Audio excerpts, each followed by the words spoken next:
চশমা museum, a house of world class, জলট্যাক মোড়, বহরমপুর মডার্ন হোটেলের সামনে। পশ্চিমবঙ্গের প্রাক্তন মুখ্যমন্ত্রী ডক্টর বিধানচন্দ্র রায়ের জন্মদিবস পালিত হল বহরমপুর কংগ্রেস ভবনে।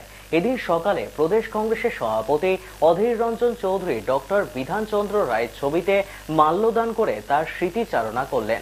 পাশাপাশি বহরমপুরের মনীষী রেজাউল করিমের জন্মদিন একই দিনে থাকায় তারও আবক্ষ মূর্তিতে মাল্যদান করলেন।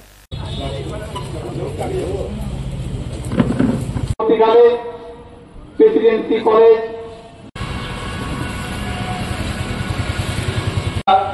জুলাই বিধানচন্দ্র রায়কে স্মরণ করে পিছিয়ে পড়া মানুষ তাদেরকে এগিয়ে নিয়ে যাওয়া, সর্বোপরি দেশকে এগিয়ে নিয়ে যাওয়া, বিভিন্ন জায়গায় ডাক্তার সংগঠনের পশ্চিমবঙ্গ ভাগ হয়ে গেল, পূর্ব পাকিস্তান হয়ে গেল, বাংলা হয়ে গেল। লক্ষ লক্ষ মানুষের ঢল নেমেছে, দাঙ্গা হয়েছে, লক্ষ লক্ষ মানুষের মৃত্যু হয়েছে, ঘর বাড়ি উজাড় হয়ে গেছে। আমরা নিজেদের মধ্যে সাম্প্রদায়িক দাঙ্গা করে নিজেদেরকে শেষ করেছি। ক্ষতি হয়েছে হিন্দু, ক্ষতি হয়েছে মুসলমানের, আমরা সব করেছি সেই অপরাধ। সেই অবস্থায় না বিদ্যুৎ আছে, না রাস্তা আছে, না স্কুল আছে, না কলেজ আছে, না শিল্প আছে, না কৃষি আছে, না মানুষের দুবেলা খাবার আছে। সেই সময়টা ভাবুন, আজকের চোখে নয়, সেদিনের চোখে। সেই সময় বাংলার দ্বিতীয় মুখ্যমন্ত্রী বিধানচন্দ্র রায়, তিনি কি করলেন? ফুটপাথের জন্য আহারের ব্যবস্থা করলেন, যাতে কোন রকম সাম্প্রদায়িক অশান্তি না হয় তার জন্য কড়া আইনি ব্যবস্থা করলেন। আর বাংলাকে আগামী দিনে এগিয়ে নিয়ে যাওয়ার জন্য নিরবাধভাবে দিন রাত মেহনত করে পরিশ্রম করতে আরম্ভ করলেন। স্কুল হল, অনাহারে মানুষের মৃত্যু বন্ধ হল, কলেজ হল, খড়গপুর আইআইটি ইঞ্জিনিয়ারিং কলেজ হল, দুর্গাপুর আসানসোল শিল্পনগরী হল, কল্যাণী শিল্পনগরী হল, সল্টলেক শহর হল, হাবড়া অশোকনগর শিল্প নতুন শহর তৈরি হল, উত্তরবঙ্গের বিশ্ববিদ্যালয়, কৃষি বিশ্ববিদ্যালয়, কল্যাণী হরিণঘাটা কৃষি বিশ্ববিদ্যালয়, হলদিয়ায় বন্দর এবং পেট্রোকেমিক্যালের ভাবনা, কারা জানেন? সব বিধানচন্দ্র রায়। আচ্ছা বলুন তো, তিনি মারা গেলেন 65 সালে, মাত্র 14 বছর তিনি মুখ্যমন্ত্রী ছিলেন। মনে করবো যে 12 বছর 14 বছর, 13 বছর 8 মাস মতো হবে সম্ভব, 14 বছর। সেই 14 বছরের মুখ্যমন্ত্রী তখন আজকের মতন ব্যাংক মানুষকে ঋণ দিত না, তখন ভারতবর্ষে বেসরকারি পুলিশ ছিল না, তখন বিদেশ থেকে কোন বিনিয়োগ হতো না। সেই অবস্থায় দাঁড়িয়ে ভাবুন আপনারা, সেদিনের প্রেক্ষাপটে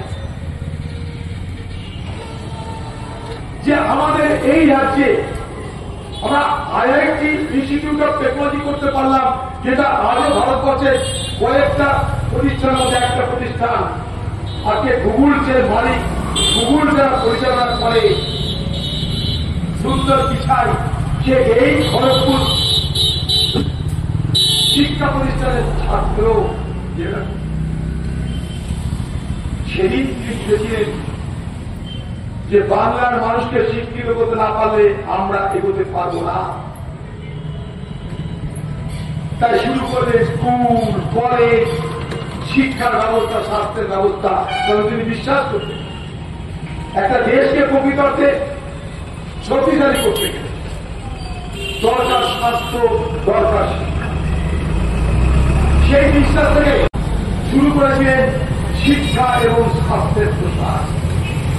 সঙ্গে সঙ্গে শুধু বুকলিবাজি করলে হবে না, তাদের কাছে কি করতে হবে? আচ্ছা বলুন তো, সেই সময় দামোদর ভ্যালি কর্পোরেশন করেছিল, ভাবতে পারেন?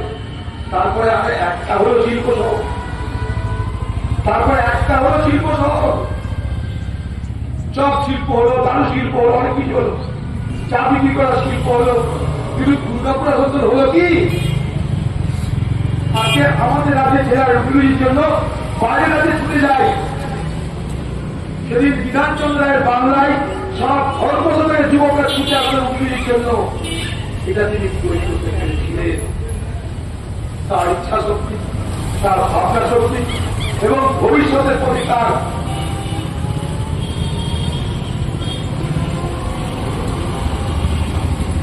যে দর্শন, উন্নয়নের যে দর্শন, তা সেদিন সম্ভব হয়েছিল। সেদিন বাংলায় আজকে মতন রাজনৈতিক হিংসা তিনি করেনি। তিনি ভোটে হারিয়েছিলেন রাষ্ট্রগুরু সুরেন্দ্রনাথ ব্যানার্জিকে। কোন হিংসা ছিল না, কোন মারামারি ছিল না, মিথ্যা খেতে জেলে পড়ার কাহিনী ছিল না।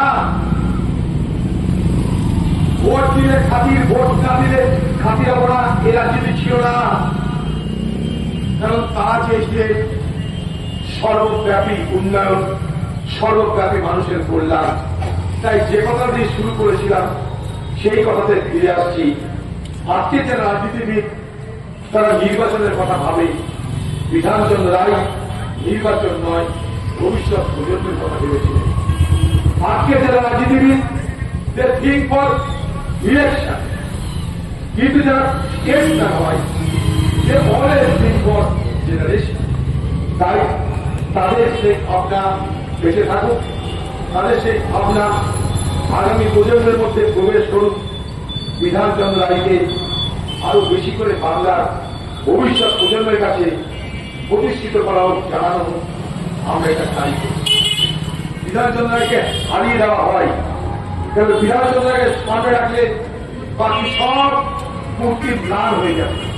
তাই বিধানচন্দ্র রায়কে মানুষের সামনে প্রস্তাবিত করা হবে না। বিধানচন্দ্র রায়ের কথা বললে ভবিষ্যৎ প্রজন্ম উৎসাহিত হবে। তাই স্কুলে কলেজে বাচ্চাদের স্কুলে সিঙ্গুর আন্দোলনের কথা লেখা থাকবে, কিন্তু বিধানচন্দ্রের কাহিনী লেখা থাকবে। তাই আজকের প্রজন্মের কাছে যতটা সম্ভব পৌঁছে দেওয়ার দায়িত্ব আমাদের দিতে হবে। কারণ আমরা তার সেই মতবাদকে বিশ্বাস করি। বিধানচন্দ্র রায় এমন একটা যুগ পুরুষ যার জন্মদিন মৃত্যুদিন একদিকে। এই মুর্শিদাবাদের, এই বহরমপুরে আরেকজন বিখ্যাত ব্যক্তি, আরেকজন মহান আত্মা রেজাল করিম সাহেব। আজকে তারও মূর্তিতে আমরা মাল্যদান করবো, তাকেও আমরা শ্রদ্ধা জানাবো এখান থেকে বেরিয়ে গিয়ে। তাই বিধানচন্দ্র রায়, রেজাল করিম সাহেবরা এরা পৃথিবীতে কখনো কখনো এইসব মহান আত্মা ভগবান আল্লাহ নির্দেশে হয়তো কখনো কখনো পদার্পণ করে, তাদের ছাপ রেখে যায়। যেটাকে যদি আমরা বহন করতে পারি তাহলে আমরা নিজেরা উন্নত হতে পারবো, আপনার বিকাশ আমরা আমাদের মধ্যে ঘটাতে পারবো এবং আমরা শুধু নিজেকে নয় সকলকে ভালো রাখার চেষ্টা করতে পারবো। তার জন্মদিন মৃত্যুদিন বিধানচন্দ্র রায়ের একই দিনে। তাই আজকে তার জন্মদিন হোক, আজকে তার মৃত্যুদিন হোক, সর্বোপরি তাকে স্মরণ করি। তার আত্মার প্রতি শ্রদ্ধা, প্রণাম, নমস্কার জানিয়ে